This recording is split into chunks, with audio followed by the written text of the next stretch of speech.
It's Sunday, so I'm doing another classic review.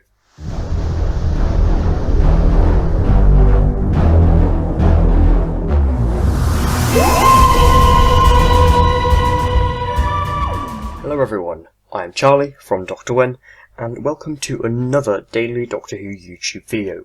Today, as you can probably guess from this slide, I will be continuing my Classic Who review series with the third Doctor story, Doctor Who and the Silurians. So, last week then I did a video on Spearhead from Space. I reviewed that. I'd definitely go and check that out if I were you. And on Tuesdays then I rank all the episodes in a certain classic story. So I did that for Spearhead from Space on Tuesday, and the coming Tuesday then I will also be doing a ranking video on all 7 episodes of Spearhead from Space. But today, I will be reviewing it.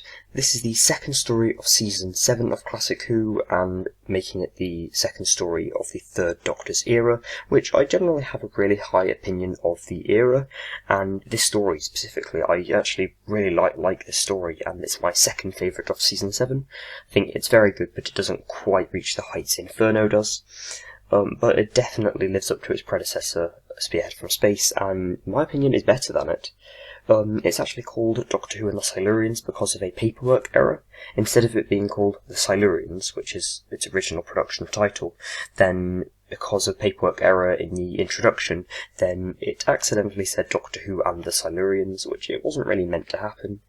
But this title actually used to annoy me quite a bit because some non-fans call the Doctor Doctor Who, which really frustrates me, even though he was credited with that name for 18 years. Anyway, this episode is called Doctor Who and the Silurians, and is the second story of Season 7, and Pertwee's second story as the third Doctor. It features the third Doctor, as I've already said, it's his second story, and it includes companion Liz Shaw, who was introduced in the previous story, Spearhead from Space. She is one of the shortest running companions, being in only something like 25 episodes, which really isn't that much for Classic Who anyway. This also features recurring character Brigadier Lethbridge Stewart, who is in pretty much every third Doctor story, and the main villain of this story is the Silurians, and that's the creature design you can see on the left. That's the type of Silurian that we see in this story. The other two are from the new series. Anyway, let's get into this video. First off, I'm just going to talk about my general opinion of this story. If I had to describe it in 10 seconds, I would say it's a brilliant story with a really interesting and cohesive plot, interesting villains and twists that go all over the place but in a really good way. This is, it's more ambitious than Spearhead from Space. Spearhead from Space was only meant to be a very small scale story, except for the fourth part. But this is just a kind of a standard alien invasion story, which I actually really like. Lots of the time with these based on the siege alien stories, I'm not really that keen on, but this one I actually really like. I think the length complements it very well. It's 7 episodes long, and it's one of the longest Pertwee stories with 7 parts, but I think the length complements it really well. It's better than Spearhead from Space, as I've already said, mainly because there's a subplot in this with a farmer getting killed by one of the Silurians, but this one actually makes sense, and the Doctor is involved in it quite deeply, and it actually makes sense to the plot. No second is wasted in this story, unlike Spearhead from Space, which had the whole subplot, which, if you've seen my other videos, I really don't like that subplot. And another really good thing about this episode is probably the villains. Lots of people don't really like this design of Silurians. I do quite like it. I will admit that the costumes were a bit meh. You could tell that they were blatantly tinfoil.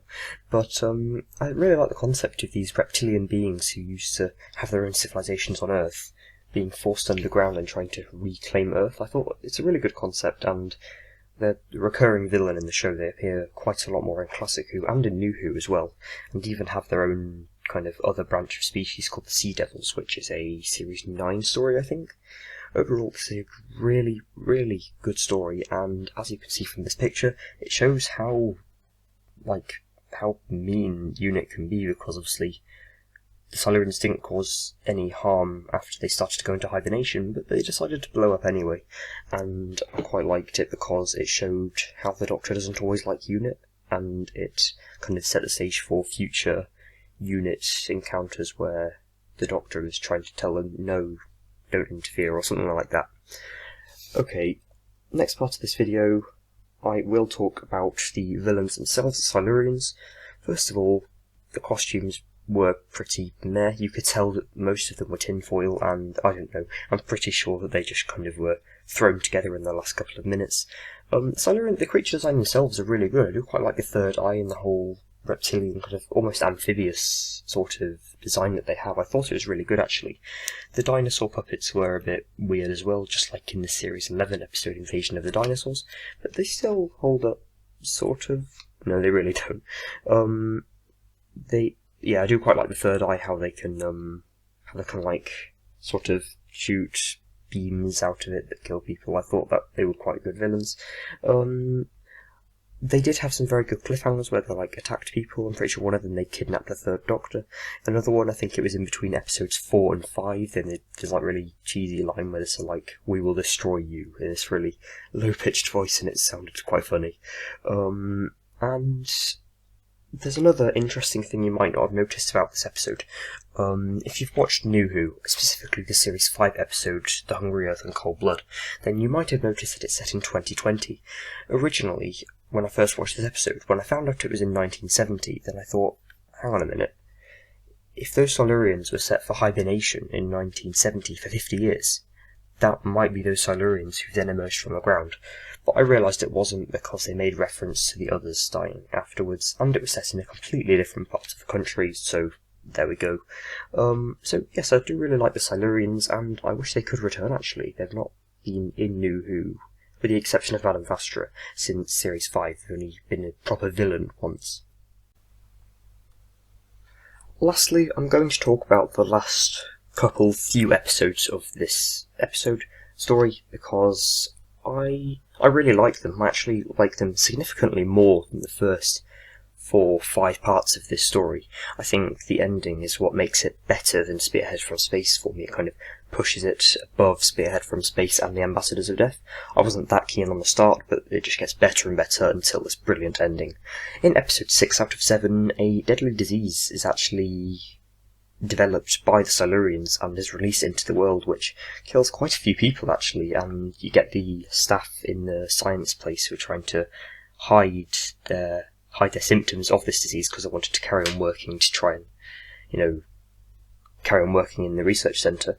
And it keeps it really interesting. I was worried that it would go downhill in episode 6 because it would just end up being a base under siege story, which I still quite like, but I don't know, I think it was just starting to get a bit boring towards episode 5. In episode 7, that battle in the caves between UNIT and the Silurians is really good, and we go into the caves quite a lot in this episode, which I quite like, actually, because now we've had 3 hours in those caves, we're kind of familiar with them, and we know where all the different tunnels are, and it was really cool. I think it was quite interesting because we actually thought the Silurians won, but then, there was that fake thing where they had to evacuate and they went down, and then sadly UNIT blew them up, which was quite annoying, actually. I don't think that was very necessary, but like I said before, it does show that the Doctor doesn't always like UNIT, that UNIT can be a lot more aggressive than the Doctor, and they are known to be now. So yes, I really hope you enjoyed this classic review. On Tuesday I'm going to do a ranking of all 7 episodes of this story. I'll see you then, and goodbye. Next time. When will Series 13 of Doctor Who air? Which companions will it include? Will the Ruth Doctor return? And when will all our questions be answered? Find out tomorrow, where I predict what will happen in Series 13 of Doctor Who. See you then, and goodbye.